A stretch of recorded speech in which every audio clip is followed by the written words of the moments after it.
How's it going, guys? Welcome back to 5280. Today, we got a big change of pace here. So, we do have stuff going on with the Volvo, but that is going to be in a later video. Today, we're actually going to focus on the bike. So, you can see what I have here is maintenance items. Oil filter, air filter, some new oil. So this stuff is going to get the bike ready for ride season. This is only some of the stuff that you want to go over, but important stuff to me to make sure that the bike runs right and it's in tip-top shape. Now, with this bike, I'm a very big believer with going with genuine parts as far as maintenance. It's going to be important to make sure that all the stuff that A, fits on your bike, and B, it's meant for the bike. The last thing I want to do is be on a ride and I have a failure, because that's, not the best thing you want to do when you're having a fun ride. So oil as well. This is going to be, well, it says it right on there, Extreme Performance, and it's a full synthetic. These bikes, especially like mine, they rev up to, I normally rev mine all the way up to about 14,000. It does go higher, but the reality is that's still a lot higher than your average car motor. So you want to make sure you have the right oil in there, you have the right filtration, and that you're taking care of the vehicle. So we're going to go a little bit deep into this. If you guys have any questions or anything I missed, feel free to comment, ask me about it. I am pretty good at getting back to you on it and just making sure everything is covered. Now let's get into it. So the first thing we're going to do is we're going to get to the air filter. So we need to take this guy off and the seat. Once we get the seat off, we can lift the tank up, and then we'll be able to get to the air filter, be able to pull that one out, put the new one in, actually just see how gross the old one is. We're unstoppable. Don't be afraid to show what we're going for. This is what we know. Here we come back to life, we're still breathing. Standing up, everybody's gonna see it. Oh, got the tank held up here. My bike also comes with this. Basically, it holds the tank up like if it was a hood of your car. Now, there is a 10 mil right here, and then there's this guy. So I'll basically take them off.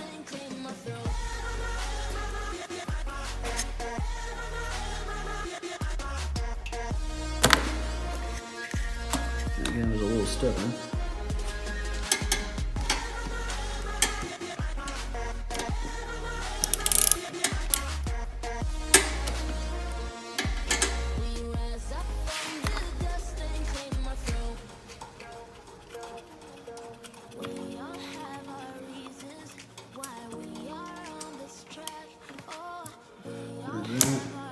Slide these off. So there's more to it. There's Phillips heads all the way around here. So you just gotta take those guys out, and hopefully there's no more surprises. And the nice thing is this kind of keeps them retained in there. You can see there's these clips. These clips keep them from falling out so you don't lose anything when you're taking this off, so you don't drop anything into the intake. Pretty important. all you need to know is that we're holding on. We rise up from the dust and claim our throne.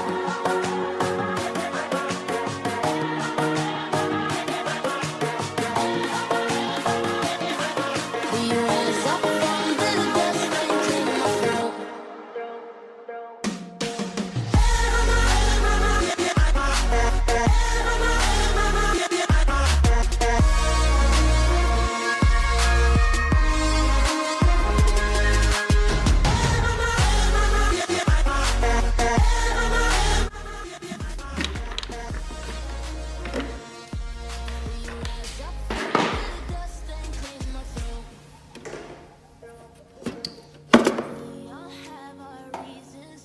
Pretty gross.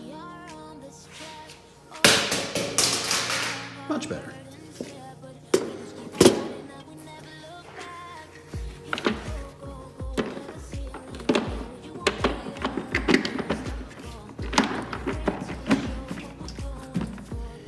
Man. And we do everything that we did in reverse. All you need to know is that we're holding on, even if we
pan. Tighten it down. Sweet guys, air filter's in. Now time to worry about the oil change. So there's a couple of bolts that I need to take off in order to get the fairing off so I can get to the plug and to the oil filter. From there, once we have the fairing off, I need to figure out if I have a pan that's low enough to get under the bike or if I need to get it up in the air. Most of the time, you'll have to get it in the air somehow in order to get a little bit extra room. In my case, I might be lucky enough to not have to do that. Shake the ground, you feel it moving with the revolution. Can you hear the sound?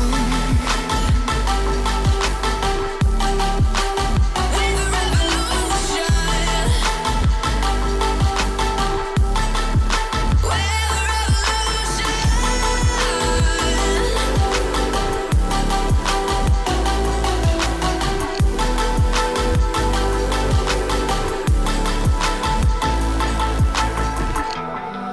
With the ground beneath your feet, with a whisper in the trees. Do you feel us watching?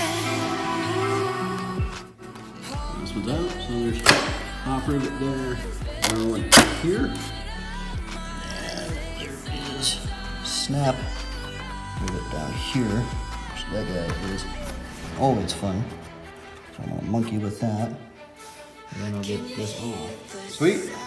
I lucked out, found a pan that is low enough to go under the bike. I don't have to lift it. And here's the drain plug. So that guy's gonna be a 17 mil. Pretty standard if you ever do an oil change, just take it off, drain the oil, put the plug back in there, tighten it up, not too tight. And then here is the oil filter.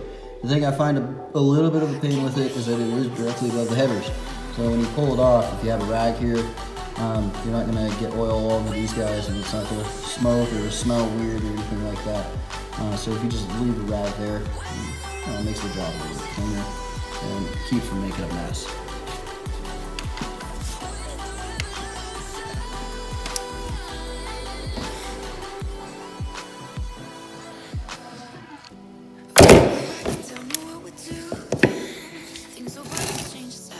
That guy was on there a little tight, but what can you do?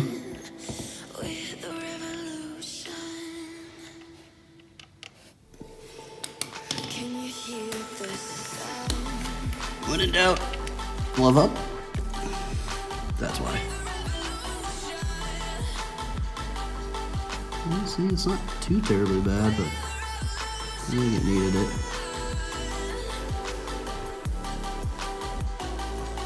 And let that guy drain too.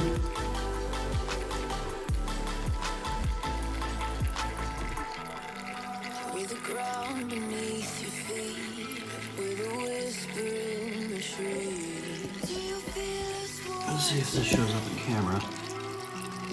You can see the oil actually wasn't that bad. It's still red, just like it normally is when it comes out of it. Honestly, it isn't like it was needed as far as the oil change, but it's still good to do it. I mean, some people do it every season, some people do it every other season, some people don't even do it at all until these are toys to them. All right, trying in the oil filter. The big thing I would say with this guy is it takes 0.3 quarts of oil to fill this guy up. The rest of the oil that goes into the bike is going to be 2.3 quarts to go into the bike. So in a total oil in the system is going to be 2.6 quarts into the whole system itself. Now, I have this left over from last time, and you can see there's just a smidge over the total amount that we need. That will be honestly plenty. I'll need to get some for next year, but this should go pretty easily. Now, I did put it in here just so if I do make a mess, I don't get yelled at.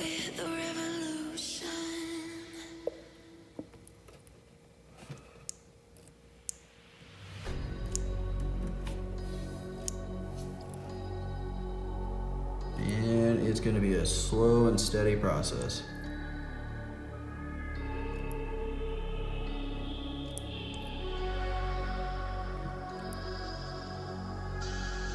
Very slow. All right, last thing, always want to do, take a little bit of oil, put it around that O-ring so that does not get snagged when you're putting it back on. Get it up there. Push it, drip just a hair so you get it started.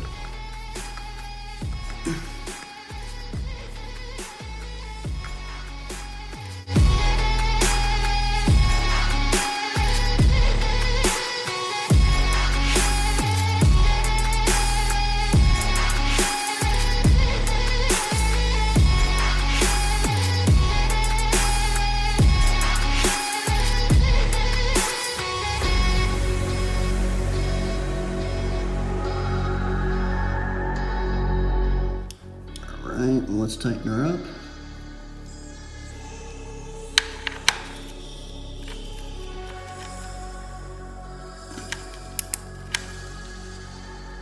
That'll do it. Not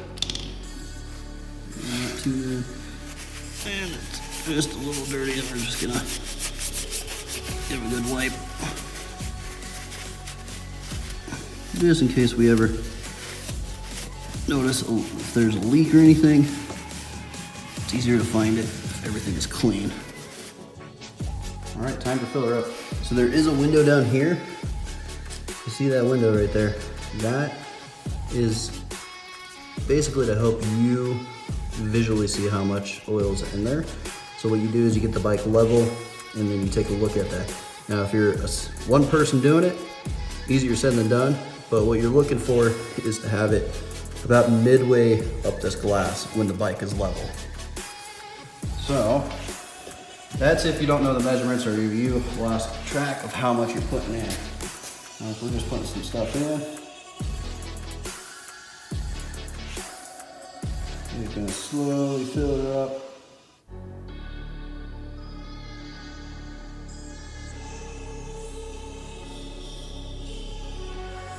Just make sure we're not making a mess anywhere. There's a little bit of dribble, but that's from earlier. It looks good.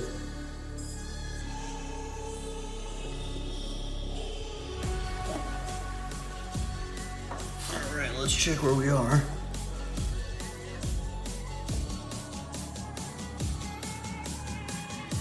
That level right there. And the oil is smack dab in the middle. I think we're good. Time to start it up, let it run for about 3 minutes or so, let it get warmed up. Shut it off, let it sit for another 3. Check it again, and top it off if it needs it.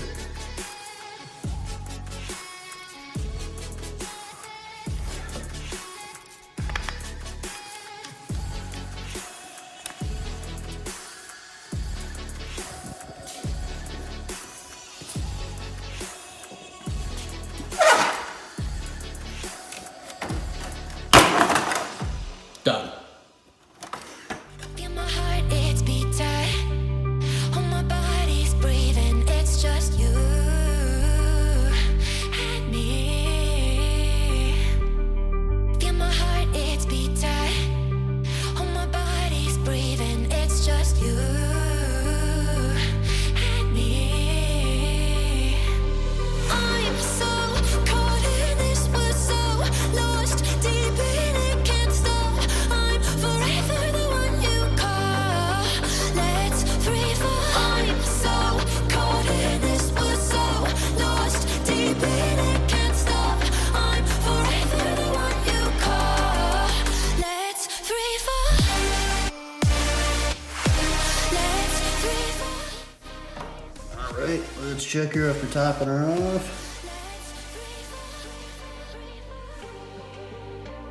And that's just about perfect.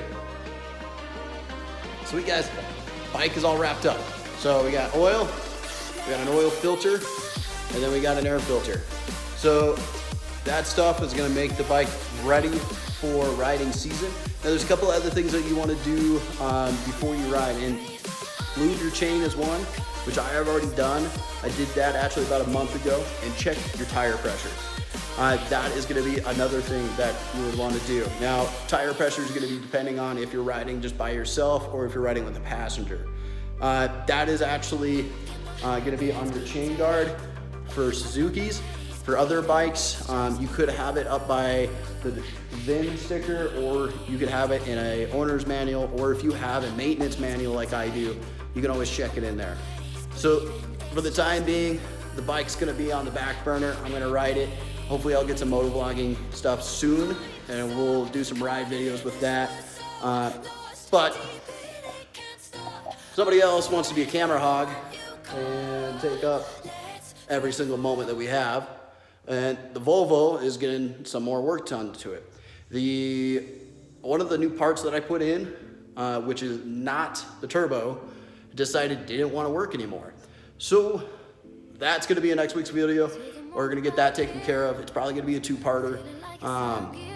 After that, hopefully everything will be sorted on the car, and then I can get you that detail video that I've been promising you guys.